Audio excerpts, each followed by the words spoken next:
नमो अरिहंताणं नमो सिद्धाणं नमो आयडियाणं नमो वज्जायाणं नमो लोए सब साहुणम। जय जिनेन्द्र बच्चों, आज की क्लास में हम पंच परमेष्टि की बारे में चर्चा करेंगे, उनको जानेंगे। ये पंच परमेष्टि वही हैं जिनको हम महामंत्र नमोकार मंत्र में नमस्कार करते हैं। तो आज इनके बारे में हम थोड़ा अधिक जानते हैं। परमेष्टि, परम पद तिष्ठिय इति परमेष्टि, अर्थात जो परम पद में स्थित है वो परमेष्टि हैं। इनको राजा, चक्रवर्ती, इंद्र सभी नमस्कार करते हैं। जैसे कि आप सबको पता है, ये 5 होते हैं: अरिहंत, सिद्ध, आचार्य, उपाध्याय और साधु। सबसे पहले चर्चा करते हैं अरिहंत भगवान की। अरिहंत परमेष्टि, अरि प्लस हंत। अरि यानी कि शत्रु को नाश करने वाला। यहाँ शत्रु कोई व्यक्ति से मतलब नहीं है, बल्कि हमारे अंदर के शत्रु, राग, देश, मोह, इनको नाश करके जिन्होंने केवल ज्ञान प्राप्त कर लिया है, ऐसी सारे परम आत्माएं जो सिद्धालय में विराजमान है, वो सभी अरिहंत कहलाती हैं। तो ये जो सिद्धालय में सभी जीव जो परमात्मा बने हैं, उनकी 2 अवस्था होती हैं। पहली अवस्था होती है शरीर सहित, जब उन्होंने केवल 4 कर्मों का नाश किया होता है, शेष 4 उनके रह गए होते हैं। वो प्रथम अवस्था शरीर सहित होती है, और जब टोटल 8 कर्म का नाश हो जाता है, वो शरीर रहित अवस्था हो जाती है। तो जो पहली अवस्था होती है, जब 4 कर्मों का नाश होता है, उस अवस्था में जो जीव होता है उसे हम अरिहंत भगवान कहते हैं। अरिहंत भगवान ही आगे जाकर सिद्ध भगवान बनते हैं। तो अरिहंत जीव अपने 4 जो घातीय कर्म है उनको नाश कर लेते हैं। ये कौन कौन से कर्म हैं? हम पढ़ चुके हैं कर्म में: ज्ञानावर्णीय कर्म, दशनावर्णीय कर्म, मोहिनीय और अंतराय।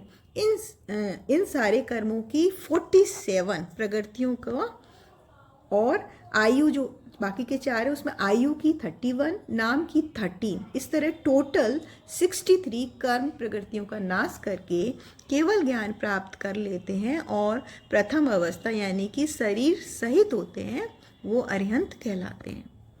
अरिहंत भगवान 18 दोषों से रहित होते हैं। वो दोष कौन कौन से हैं?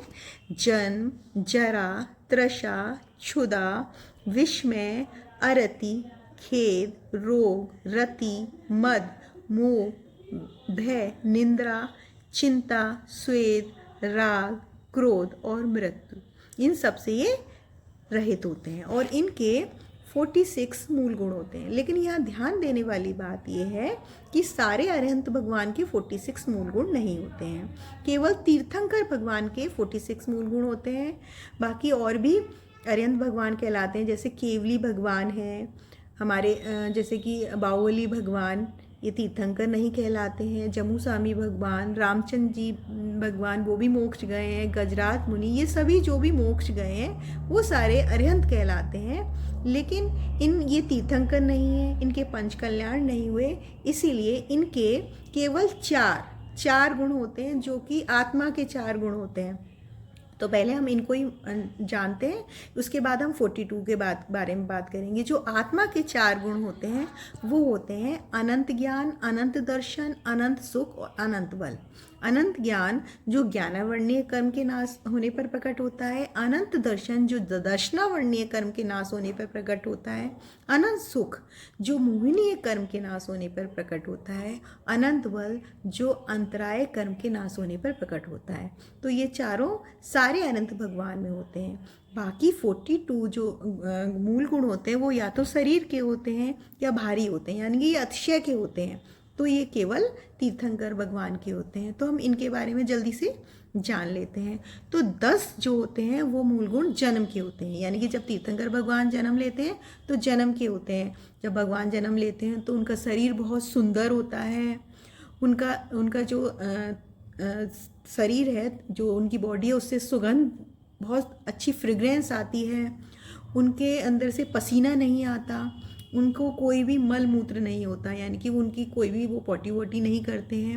हित प्रिय वचन बोलते हैं। उनके जो वाणी होती है वो बहुत प्रिय होती है, सत्य बोलते हैं। कोई किसी को वाणी से अहित नहीं होता है।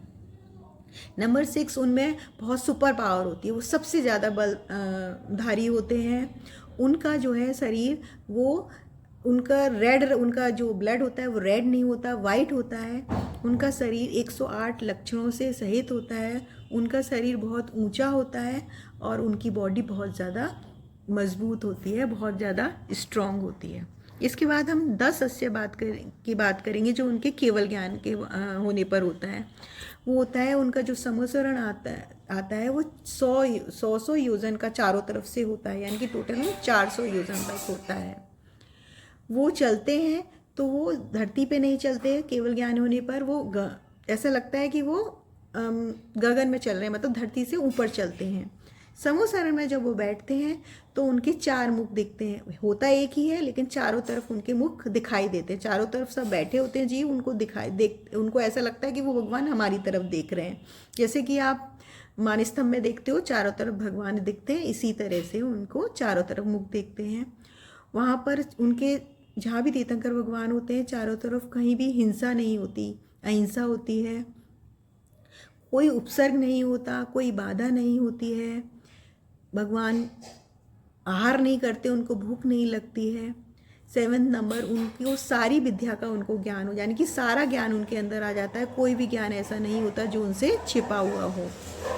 उनके नेत्र यानी कि उनकी आइज़ हमेशा ओपन रहती हैं, वो पलक नहीं झपकाते हैं, उनकी आइज़ ऑलवेज ओपन रहती हैं। और लास्ट 10 नंबर, उनका जो शरीर है वो छाया रहित होता है, यानी कि उनकी छाया नहीं पड़ती।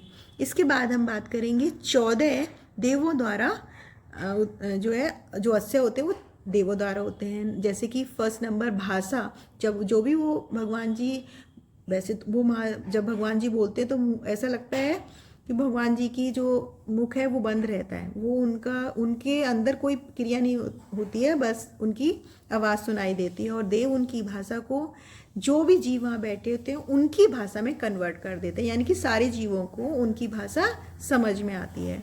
सेकेंड, सारे जीवों में आपस में मित्रता का भाव आ जाता है, चाहे वो कितने भी कट्टर दुश्मन हो, लेकिन वो आपस में बहुत प्यार, उनके अंदर मित्रता का भाव आ जाता है। शेर और गाय एक जगह बगल बगल में बैठे होते हैं, सारी दिशाएं निर्मल हो जाती हैं, यानी कि बहुत स्वच्छ हो जाती है, कोई आंधी कुछ भी नहीं होता है, कोई बारिश नहीं, निर्मल आकाश हो जाता है, बिल्कुल साफ सुथरा।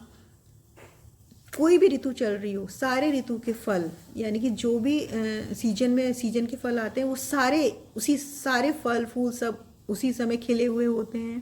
पृथ्वी बिल्कुल प्योर, जैसे कि कांच उसके समान दिखाई देती है। जहाँ भी भगवान विहार करते हैं उनके दोनों, जैसे ही उनके चरण पाते हैं दोनों तरफ कमल के फूल खिलने लगते हैं। सारे देव जय जयकार बोलते हैं, चारों तरफ सुगंधित हवा बहने लगती है, ऐसी हवा जिसके स्पर्श मात्र से कोई भी रोग शोक बिल्कुल दूर हो जाता है। देव सारी जमीन को कंकड़ कांटे रहित कर देते हैं, चारों तरफ हर्ष खुशियों का ही माहौल हो जाता है। आगे आगे भगवान के एक धर्म चक्र चलता है, तो ये सारे शुभ लक्षण दिखाई देते हैं। इसके बाद तीर्थंकर भगवान के 8 प्रतिहार्य होते हैं। नंबर 1, अशोक चक्र, ऊंचा अशोक चक्र होता है। उसके नीचे एक सिंहासन होता है जिस पर भगवान बैठते हैं, मगर भगवान उस सिंहासन पर 4 अंगुल ऊंचे बैठते हैं, यानी कि उससे टच नहीं करते हैं। उनके सर पर 3 छत्र होता है, बहुत सुंदर। उनके पीछे एक भामंडल होता है, उस भामंडल में जो भी जीव देखता है वो अपने 7 भव देख सकता है, 3 पास्ट के, 3 फ्यूचर के और 1 प्रेजेंट का, यानी कि उसे सारे भव, अपने सारे 7 जन्म दिखाई देने लगते हैं। देव ध्वनि गूंजती है, पुष्पों की वृष्टि होती है, यानी कि पुष्प की वृष्टि होती है। और देव दोनों तरफ 32 64 चंवर फिराते हैं। ये सारे हो गए 42 मूलगढ़। इस प्रकार ये हो गए 46 मूलगढ़। अब हम बात करते हैं सिद्ध भगवान की। सिद्ध भगवान जब बाकी के 4 बचे हुए कर्मों का नाश हो जाता है तो वो सिद्ध भगवान बन जाते हैं, यानी कि दूसरी अवस्था शरीर रहित अवस्था सिद्ध भगवान की हो जाती है। इनकी 85 प्रकृतियाँ होती हैं, 63 पहले की और बाकी की होकर उनकी 85 प्रकृतियाँ हो जाती हैं। इनके 8 मूल गुण होते हैं। जो सिद्ध भगवान है इनके 8 मूल गुण होते हैं। अब बात करते हैं हम आचार्य भगवान की। आचार्य वो सारे मुनि साधु जो 36 मूल गुण के धारी हैं, जो 5 प्रकार के आचार का पालन करते हैं, यानी कि दर्शन, ज्ञान, चरित्र, तप और वीर का पालन करते हैं और करवाते हैं। यानी कि वे मुनि संघ के हेड होते हैं, लीडर। जैसे आप क्लास में मॉनिटर होते हैं, इस तरह से वो हेड होते हैं।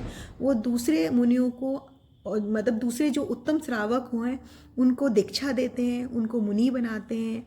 अगर किसी मुनि से कोई गलती हो जाए तो उनका प्रायश्चित कराकर उन्हें सुधारते हैं, प्रवचन देते हैं, उन्हें ज्ञान देते हैं। ये कहलाते हैं आचार्य। जैसे कि हमारे परम पूज्य मुनि 108 श्री विद्यासागर महाराज जी, सुधा सागर महाराज जी, आचार्य विहर सागर महाराज जी, ये सारे हो गए आचार्य।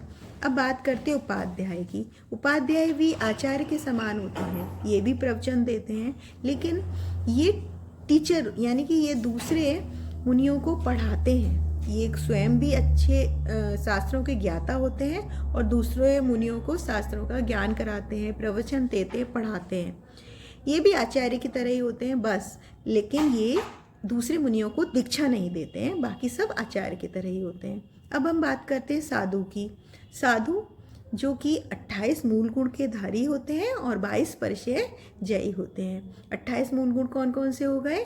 ये होते हैं 5 महाव्रत जो हम पढ़ चुके हैं, अणुव्रत जो होते हैं उनके जो ज़्यादा लेवल के होते हैं, 5 महाव्रत, 5 समिति, 5 इंद्रिय जो हमारी इंद्रियां होती हैं उनको बिल्कुल भी वो अपने कंट्रोल में कर लेते हैं, और 6 आवश्यक तत्वों का पालन करने वाले होते हैं, और शेष जो है 7 गुण होते हैं इनका पालन करने वाले ये सभी साधु कहलाते हैं।